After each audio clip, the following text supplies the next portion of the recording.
कलयुग की महिमा, सब कुछ बदल गया। दुनिया में पहले नाम भी जो रखे जाते थे, और वैसी बात तो छोड़ो, तो पहले नाम भी ऐसे रखे जाते थे जैसे हर किसी नाम में भगवान का नाम आ जाए। आजकल नाम भी बदल गए, पता नहीं कैसे नाम रखे जाते हैं। भैया मेरे कलयुग आएगा घोर, धर्म धरनी में समाई गए रे। भैया मेरे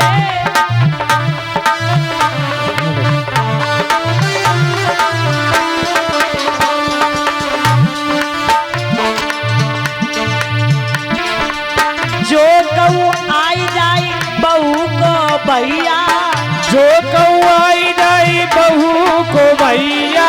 एक बात और बता दूं मैं आपको कि प्रत्येक इंसान को वर्ष में अपने घर में 2 बार हवन यज्ञ अवश्य कराना चाहिए। कितने? 2 बार। और एक बात और बता दूं, उस हवन यज्ञ में ये भी जरूरी नहीं है कि आप हितकारी व्यवहारी सबको बुलाओ। इन 3-4 लोगों को बुलाना कभी मत भूलो। किसे?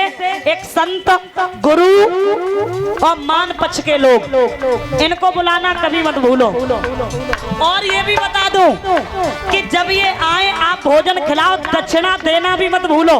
और सुनो, कुछ लोग होते हैं दक्षिणा देवे की गुंजाइश अगर 500 की तो आप 5 रुपया दे रहे हैं, ये भी गलत हो जाएगा। कंजूसी भी नहीं देनी चाहिए। अगर आप हो इतने देने लायक तो देना चाहिए, आप पीछे नहीं करना चाहिए। क्यों? आपको भगवान ने दिया है। अगर दिया ना होता, कुछ पैसे वाले होते बड़ा कंजूस भी होते कि नहीं होते? हाँ,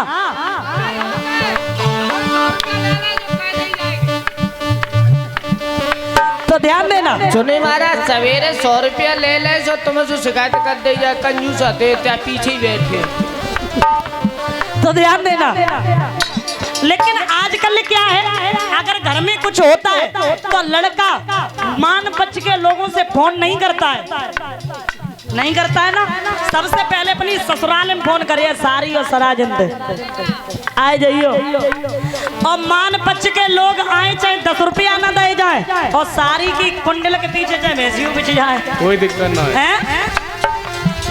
और कितना परिवर्तन हो गया, ध्यान देना।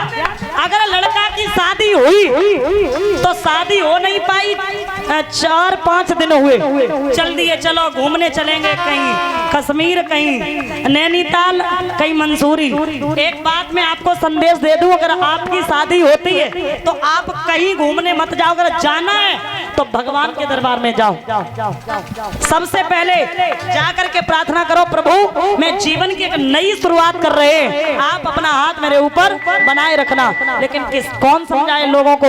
भगवान तो छोड़ दिए। और सही बात तो ये है कि आजकल किसी भी मंदिर में भी आप जाओ, पूजा करने वाले कम मिलेंगे, फोटो खींचने वाले हजारों मिलेंगे। 100% में 2% मिलेंगे पूजा करने वाले अच्छे, बाकी सब वीडियो बनाने के लिए, फोटो खींचने के लिए। और फिर कहते हैं भगवान ने ये कर दिया, हमारे साथ क्या नहीं होगा। कर तो तुम रहे हो ना, भगवान को कौन पूछ रहा है? भैया मेरे कलयुग आएगा घोर, धर्म धरनी में समाई हो बहना मेरी कलयुग आई गयो घोर, धर्म धरनी में समाई गयो रे।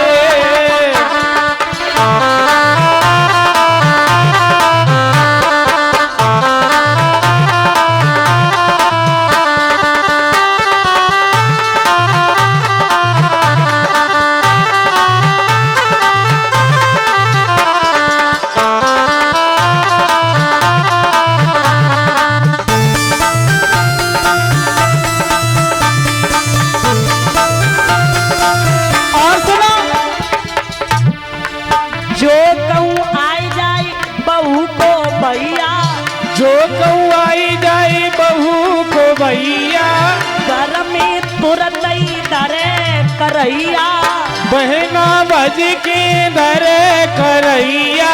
भैया मेरे बाने झाड़ी द्वार, पानी को कोई न पूछैया रे। ओ बहना मेरी बानेज झाड़ी द्वार, पानी को कोई न पूछैया रे।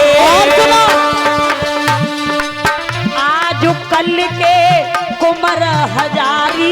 आज कल के कुंवर हजारी, माता पिता को दे रहे गारी, माता पिता की करी रहे ख्वारी।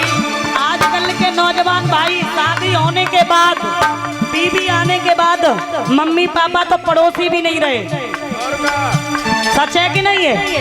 और जो कहूँ सास ने मम्मी ने अगर बहू पर रोटी और करवा दी तो बहू करिया बच जाए। हम तो ले जा रहे नोएडा और दिल्ली लेके बज गए। अब जिन माँ बाप ने जन्म दिया उनके अरमान ये थे कि बहू घर में आएगी, सेवा करेगी, हैं? 2 दिन रोटी भी नहीं खाई वो तो छोड़ो, अगर आ भी गई घर में तब भी नहीं रोटी बना रही है। वो तो कह रही कि हम तो अलग रहेंगे, हम नहीं किसी को बना पाएंगे। तो हम अपने लिए और तुम्हारे लिए हैं? और लड़का आजकल के मम्मी पापा के बारे में सोच रहे हैं कब मरे हैं? और मम्मी पापा से कहेंगे डुकरा और डुकरिया, और ससुराल में गए तो सास से मॉम डैड मैया है मॉम, और मॉम के आगे बत्ती और लगा दे तो सास को होगी मोमबत्ती है, मोमबत्ती हो गई ना। और डैड के आगे बॉडी और लगा दो तो ससुर को हो गए डेड बॉडी। डेड बॉडी का मतलब क्या होता है? अरे भाई हैं? लेकिन मम्मी पापा से कोई मतलब नहीं।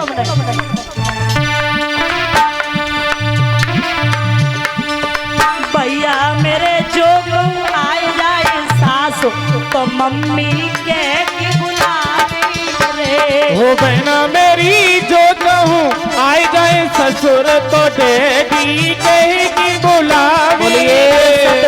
भगवान की जगह पे गौर करें महाराज।